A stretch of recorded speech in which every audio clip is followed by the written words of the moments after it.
Bonjour, je m'appelle Martin Pelletier.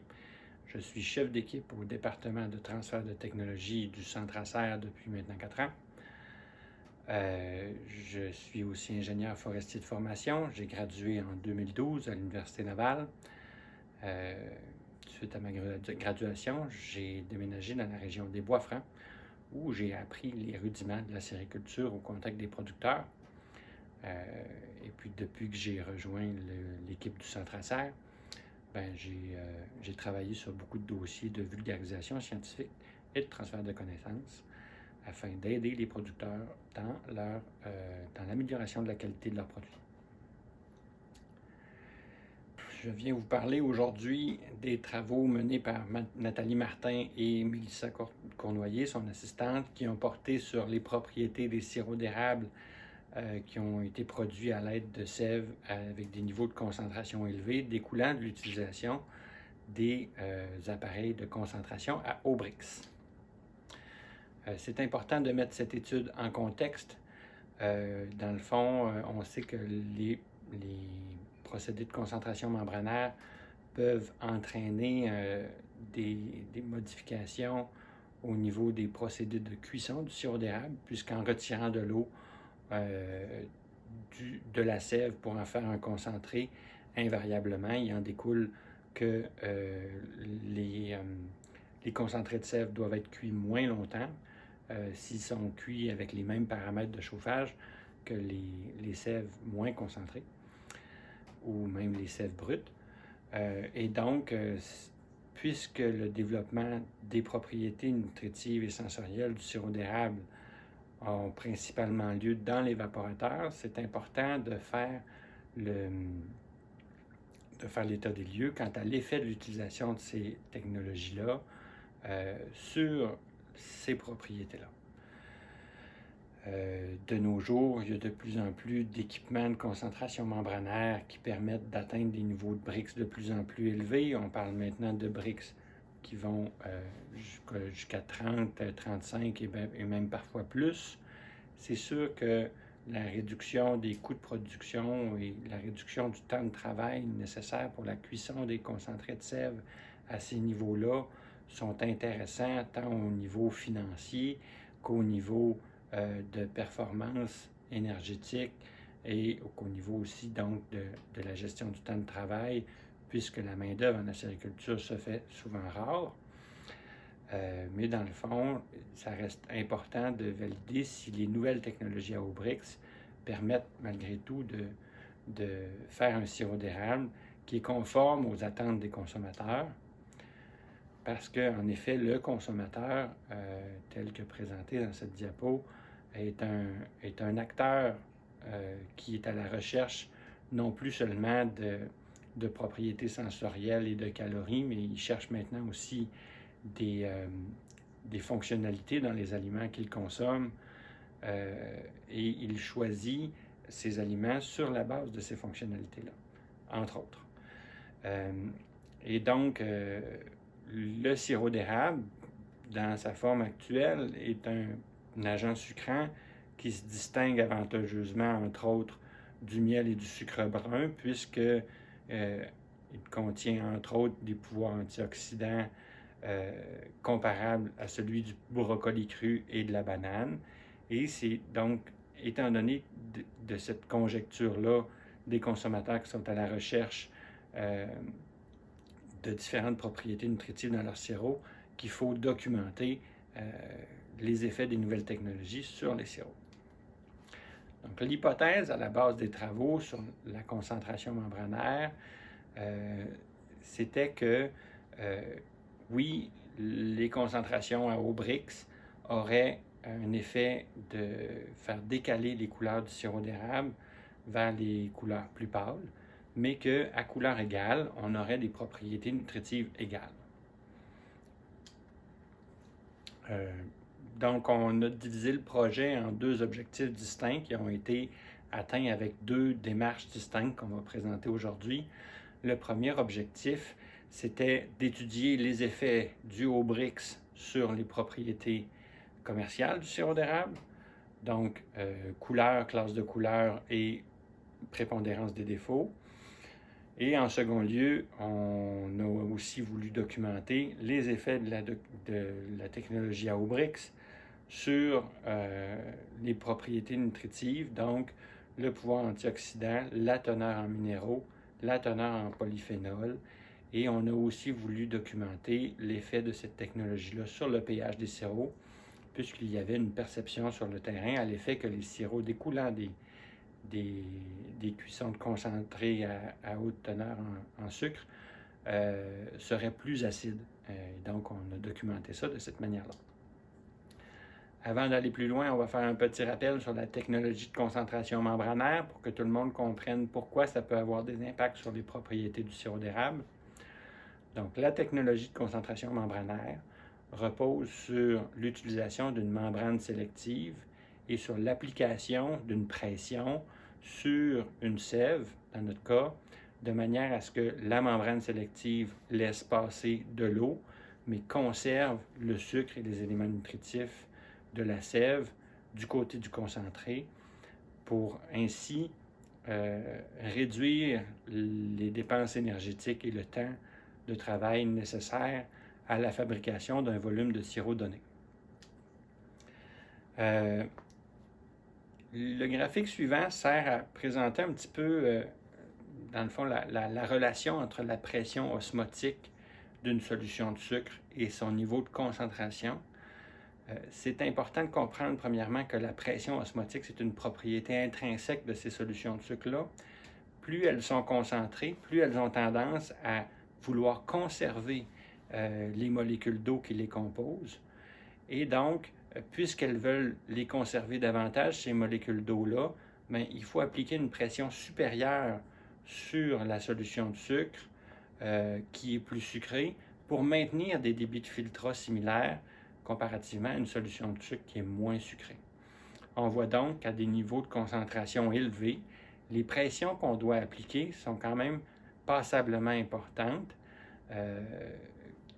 Et dans le fond, quand on regarde ça en lien avec les pressions pouvant être tolérées par les différentes technologies de concentration membranaire, ce qu'on réalise, c'est qu'on atteint parfois la limite de celle-ci. Plus précisément, dans le tableau qui suit, on voit les deux procédés de concentration membranaire qui prévalent actuellement en acériculture. On a d'une part la nanofiltration et d'autre part l'osmose inverse.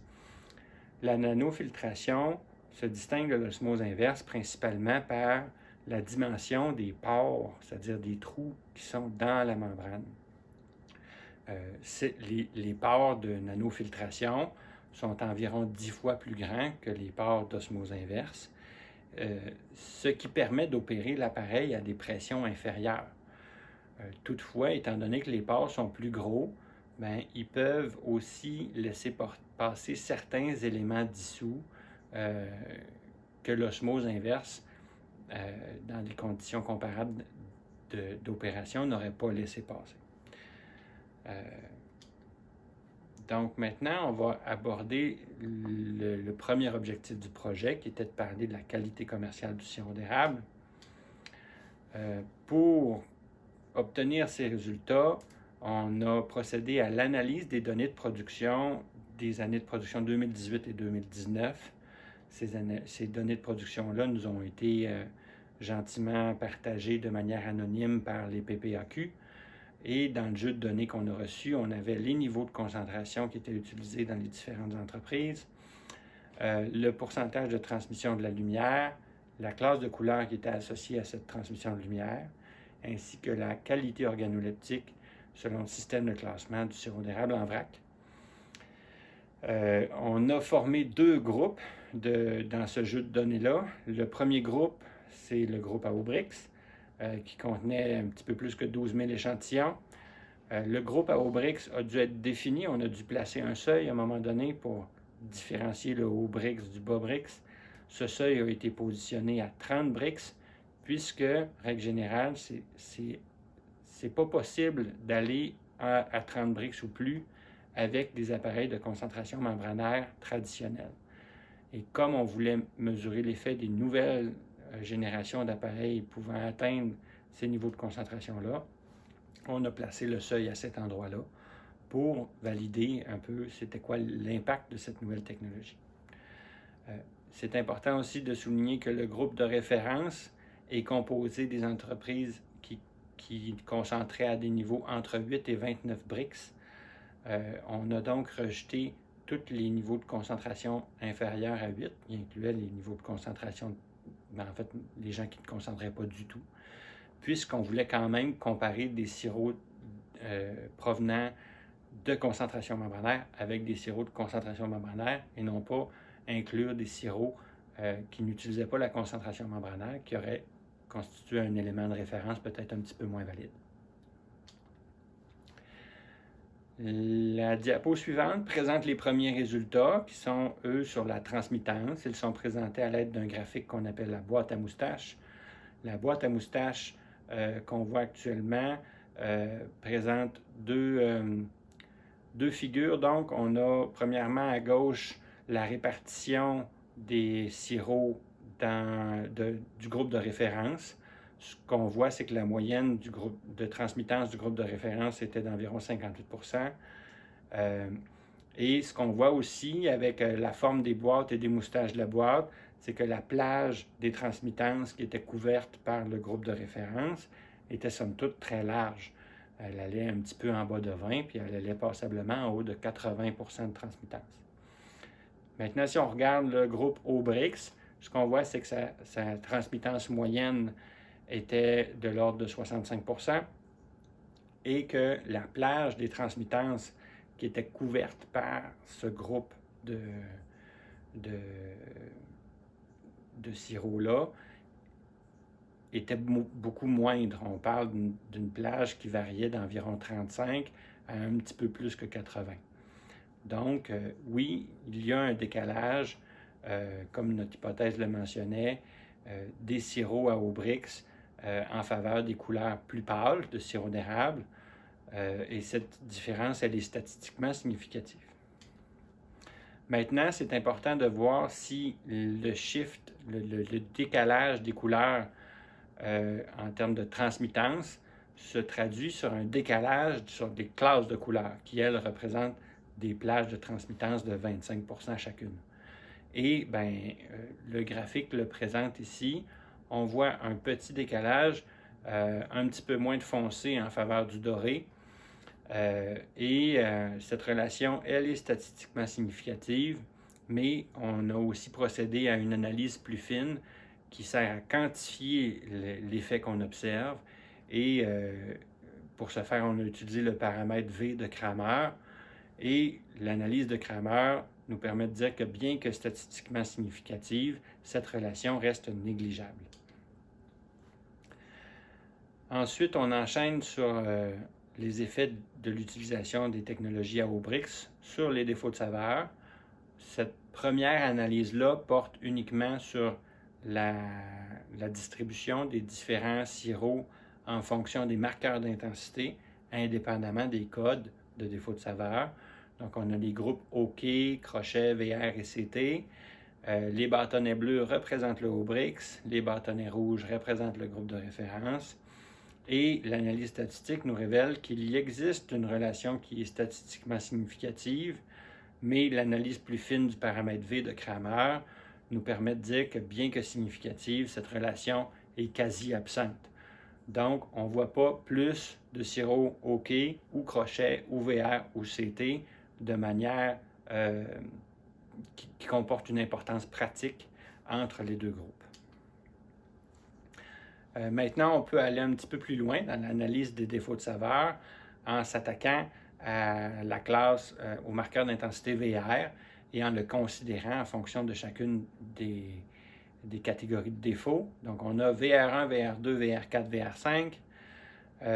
Et qu'est-ce qu'on voit? C'est que le groupe OBRICS, qui est représenté par les bâtonnets bleus, présente un petit peu plus de VR4 et un peu moins de VR1 que le groupe de référence. Cette relation-là, elle est significative au point de vue statistique, mais de faible intensité selon l'analyse de Cramer, comme on a déjà discuté. Donc, en résumé, pour ce qui est de la qualité commerciale, on voit un effet significatif sur la transmittance du sirop d'érable. On voit que ce décalage des transmittances se traduit comme un décalage dans les classes de couleurs aussi, bien que cet effet reste négligeable. On n'a pas d'effet significatif qui a été observé sur les qualités organoleptiques globales, donc juste au niveau des marqueurs d'intensité. Et on a remarqué une tendance très faible à produire plus de sirop VR4 et moins de VR1. Mais la question reste entière, à savoir si c'est un phénomène qui est anecdotique ou qui est d'importance réelle pour l'industrie, compte tenu de la petitesse de l'effet tel que décrit par le paramètre de Cramer. Maintenant, on va aborder les propriétés nutritives du sirop d'érable. Puisque les propriétés nutritives du sirop d'érable ne font pas systématiquement partie du processus d'évaluation de la qualité du sirop d'érable en vrac appliqué par la Division Inspection, on a procédé à un échantillonnage.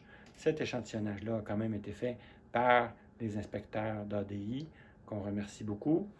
Les échantillons ont été sélectionnés de manière à regrouper toutes les classes de couleurs, regrouper les différentes tailles d'entreprises qui proviennent de différentes régions de production aussi, et ils proviennent tous d'entreprises qui utilisent l'osmose ou la nanofiltration. On a deux groupes. Encore une fois, le haut Brix est à 30 Brix et plus, et le groupe de référence est dans la plage de 8 à 29 Brix en excluant les entreprises qui n'utilisent pas l'osmose ou la nanofiltration. Pour le groupe Aubrix, on avait 192 échantillons initialement, le groupe de référence 423. On a aussi documenté ces échantillons-là avec la collaboration de Mme Saint-Onge chez les PPAQ, qu'on remercie aussi, qui nous a permis d'avoir des informations sur les entreprises et leurs pratiques de manière anonyme toujours. De ce groupe d'échantillons principal-là, on a dû faire un sous-échantillonnage puisque on devait créer des groupes qui étaient le plus égal possible entre le Aubrix et la référence, et ce pour chacune des classes de couleurs, comme le démontre le tableau en haut à gauche de la diapositive. Une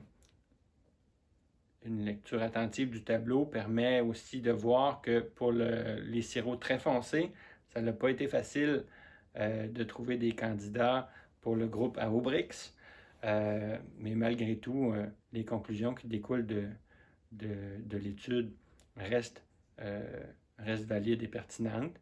Et puis, dans le fond, cette difficulté-là à trouver des sirops très foncés dans le groupe Aubrix s'inscrit très bien dans les autres résultats qu'on a constatés à l'effet que le groupe Aubrix présentait une différence statistiquement significative au niveau des transmittances. Et puis, qu'est-ce qu'on a fait avec ces deux groupes de sirops-là?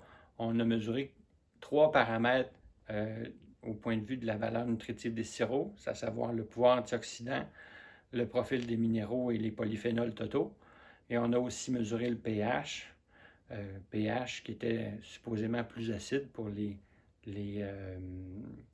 sirops provenant du groupe Aubrix. On va voir les résultats plus tard.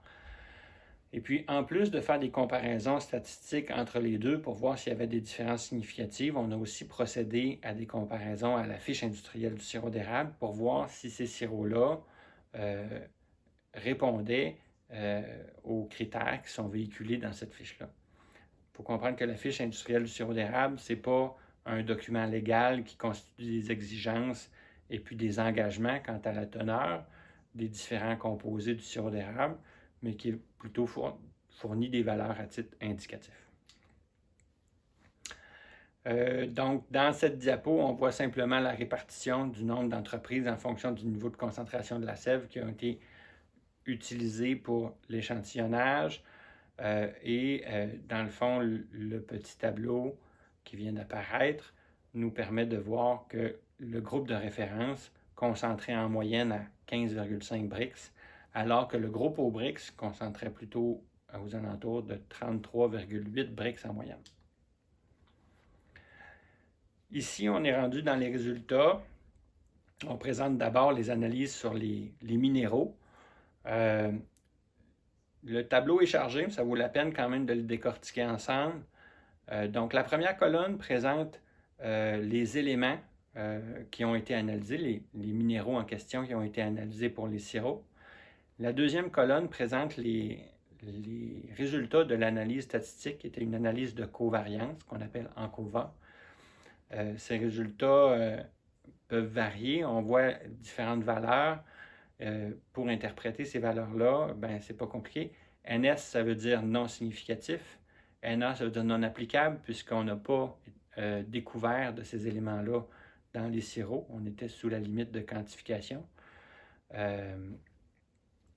Ensuite, quand on a une étoile, j'ai mis les lignes en rouge là, pour rendre les résultats peut-être un peu plus explicites.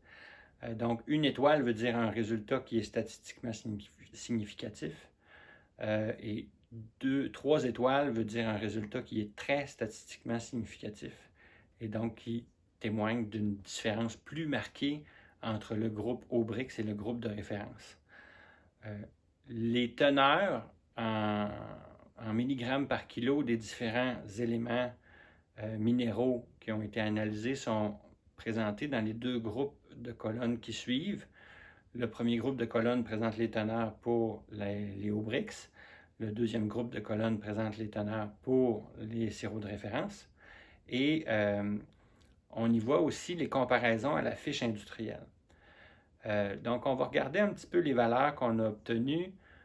Premièrement, ben, pour ce qui est du potassium, calcium et zinc, on ne voit aucune différence statistiquement significative entre les 2 groupes de sirops. Et on voit qu'on a atteint des teneurs qui se comparent à la moyenne, somme toute, de la fiche industrielle du sirop d'érable.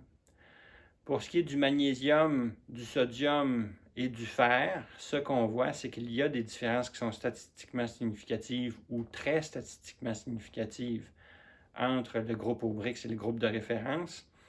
Pour ces éléments-là que je viens de mentionner, c'était à la faveur du groupe Aubrix et on voit que dans tous les cas, on est près de la moyenne annoncée dans la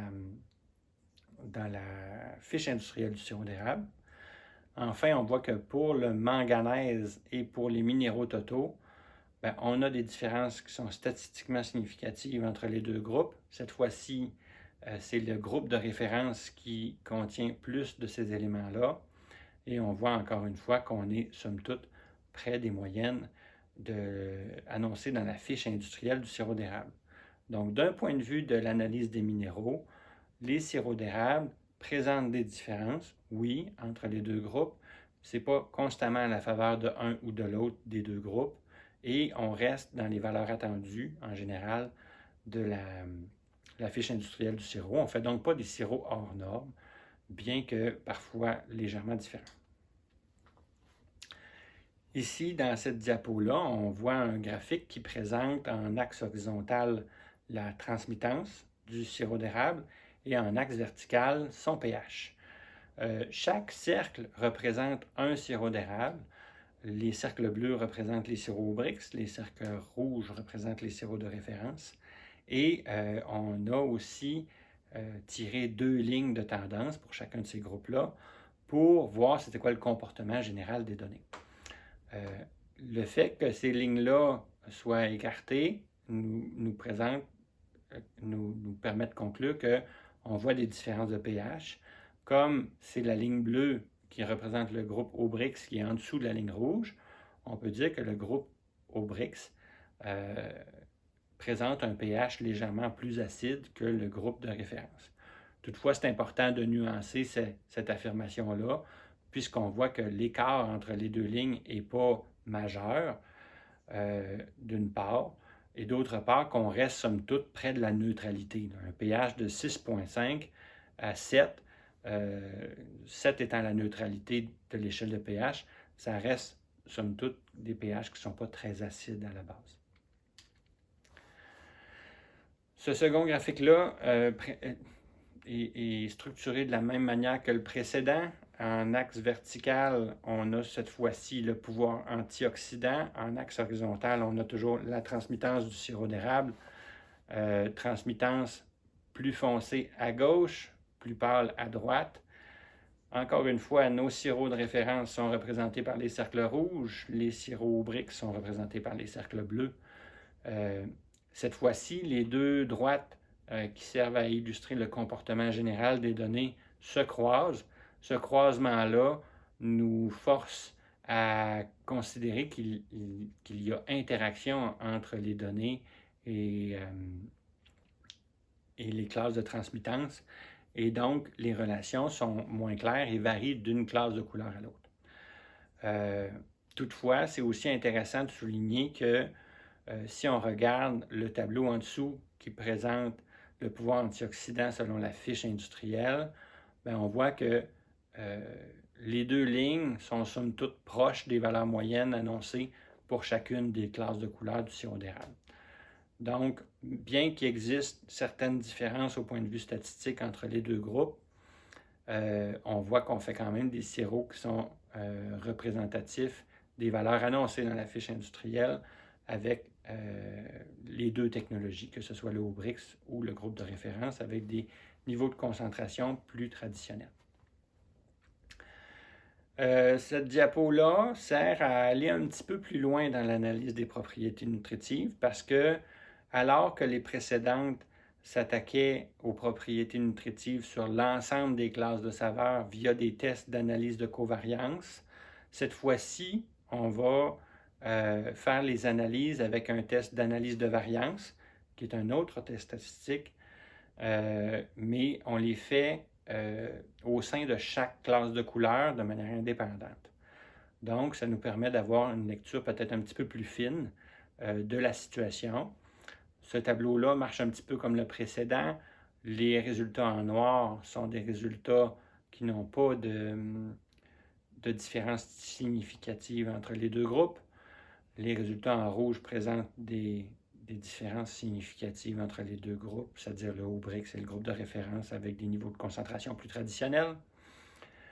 Ce qu'on peut donc voir à la lecture de ce tableau-là, c'est que pour ce qui est du fer, identifié avec le symbole Fe, le groupe Aubrix en contient statistiquement significativement plus que le groupe de référence pour les 4 classes de couleurs. C'est le cas aussi du sodium pour ce qui est des classes de couleurs ambrées et foncées. Pour ce qui est du pouvoir antioxydant, par contre, la différence est statistiquement significative, oui, mais en la faveur du groupe de référence. Donc, on voit que des fois c'est un, des fois c'est l'autre qui gagne. Et enfin, on voit en dessous le tableau qui présente les teneurs en polyphénol totaux de la fiche industrielle. On les a mis là pour illustrer le fait que, peu importe la couleur, les deux groupes qui ne sont pas statistiquement significativement différents restent avec des valeurs de polyphénol totaux, somme toute, plutôt basses par rapport à la moyenne. Des fois, on est en deçà des écarts même prévus dans la fiche industrielle. Donc, en résumé, au niveau des propriétés nutritives, les sirops Aubrix sont légèrement plus acides que les sirops du groupe de référence. Les teneurs en manganèse, magnésium, sodium et fer sont un petit peu plus élevées dans les sirops à Aubrix. Le pouvoir antioxydant est un peu plus élevé dans les catégories foncées, très foncées pour le groupe de référence cette fois-ci. Les différences sont toutefois suffisamment petites pour permettre d'affirmer que les deux groupes ont des propriétés nutritives qui sont comparables. Donc, c'est bien beau de dire qu'on a des différences qui sont statistiquement significatives, mais c'est pas assez important comme différence pour justifier, par exemple, un étiquetage qui serait différent ou pour considérer les propriétés nutritives de ces sirops-là comme différentes dans un plan d'alimentation, par exemple. Enfin, il faut souligner que les données sont généralement représentatives de celles qui sont présentées dans la fiche industrielle du sirop d'érable. pour toutes les couleurs, sauf dans le cas de la teneur en polyphénol totaux, qui, elle, est plus faible en général. Je veux aussi faire un rappel des bonnes pratiques de l'utilisation des appareils de concentration membranaire, puisqu'on voit que l'utilisation de ces technologies-là peut avoir des impacts sur les propriétés du sirop d'érable. C'est important de les utiliser de manière responsable et de manière à assurer l'intégrité du sirop d'érable, puisqu'il y a beaucoup d'efforts de commercialisation qui est fait sur les propriétés nutritives de ce sucre-là qui sont avantageuses par rapport à d'autres alternatives sucrantes. Donc, au point de vue des bonnes pratiques, ça reste un résumé, mais la première bonne pratique qu'on recommande, c'est de s'assurer d'avoir un taux de séparation qui reste le plus relativement bas, sans nécessairement aller outrancièrement bas. On recommande de le maintenir tant que possible en dessous de 70%, mais de ne jamais dépasser 85%, puisque à des taux de séparation aussi élevés, on favorise beaucoup la perte d'éléments nutritifs. On suggère aussi d'avoir une bonne stratégie de lavage où on va utiliser le plus fréquemment possible des rinçages. On va faire un excellent suivi du potentiel à l'eau pure de nos membranes afin de s'assurer qu'on fasse des lavages uniquement lorsque nécessaire, mais aussi dès que nécessaire, c'est-à-dire dès que le PEP descend en dessous de 85%. On va aussi favoriser l'utilisation de l'osmose au détriment de la nanofiltration dans la mesure du possible. Ici, c'est important de comprendre qu'on ne vous dit pas de changer vos appareils de nanofiltration d'ici demain matin, mais que lorsque vous procédez à des changements ou à des mises à niveau d'appareils, vous devriez considérer cette option-là, tout simplement. Ensuite, on vous recommande de ne pas concentrer au-dessus de 35 Brix, peu importe l'appareil que vous utilisez, puisque les pressions nécessaires à appliquer sur des solutions de sucre de 35 Brix sont extrêmement élevées et favorisent encore une fois la perte d'éléments nutritifs. Et pour finir, on vous recommande de favoriser l'ensemble des pratiques qui permettent de limiter la contamination bactérienne de la sève, puisque quand la contamination bactérienne est élevée, on favorise le colmatage des membranes qui entraîne généralement une hausse des pressions dans les caissons qui se traduit parfois par une perte d'éléments nutritifs. Donc, pour conclure, les procédés de concentration membranaire sont des procédés qui gagnent en popularité compte tenu des gains économiques et aussi des économies de temps que ces technologies-là représentent. Ces gains et ces économies de temps-là sont d'autant plus vrais lorsqu'on utilise les technologies à haut Brix. Par contre, on voit que l'utilisation des technologies à haut Brix entraîne une baisse de production des sirops dans les classes de couleurs qui sont plus foncées. Et malheureusement, ce sont ces sirops-là qui ont des pouvoirs antioxydants et des teneurs en polyphénol plus élevés. Et c'est aussi ceux-là qui ont des saveurs plus développées. Donc, afin de mitiguer cette perte-là pour l'industrie, nous recommandons d'ajuster les paramètres d'opération afin de s'assurer de développer adéquatement la couleur et la saveur durant la cuisson du concentré de sève. Plus précisément, ce que ça veut dire, c'est premièrement de s'assurer de sélectionner un système de concentration membranaire et de l'opérer de manière à préserver l'intégrité de la sève. Et puis, en faisant comme ça, on s'assure de préserver l'intégrité du sirop. Deuxièmement, utiliser un évaporateur qui est adapté au niveau de concentration de sève désiré. Cette adaptation-là passe notamment par l'ajustement de la proportion des plis et des plats dans l'évaporateur, de manière à ce que le Brix du réduit au point de transfert entre les plis et les plats se situe dans une plage qui varie de 30 à 35 environ.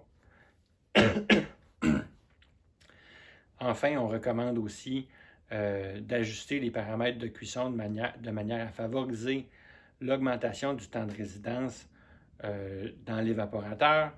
Donc, on vous recommande d'utiliser plutôt une intensité de chauffage modérée, de favoriser des hauteurs de liquide peut-être un petit peu plus élevées et aussi de réduire la température du liquide à l'entrée de l'évaporateur. Tout ça pour favoriser le développement de la couleur et de la saveur durant la cuisson de votre concentré de sel. Je vous remercie beaucoup de votre attention et j'espère que j'ai répondu à plusieurs de vos questions. N'hésitez pas à nous contacter si jamais vous voulez en discuter davantage.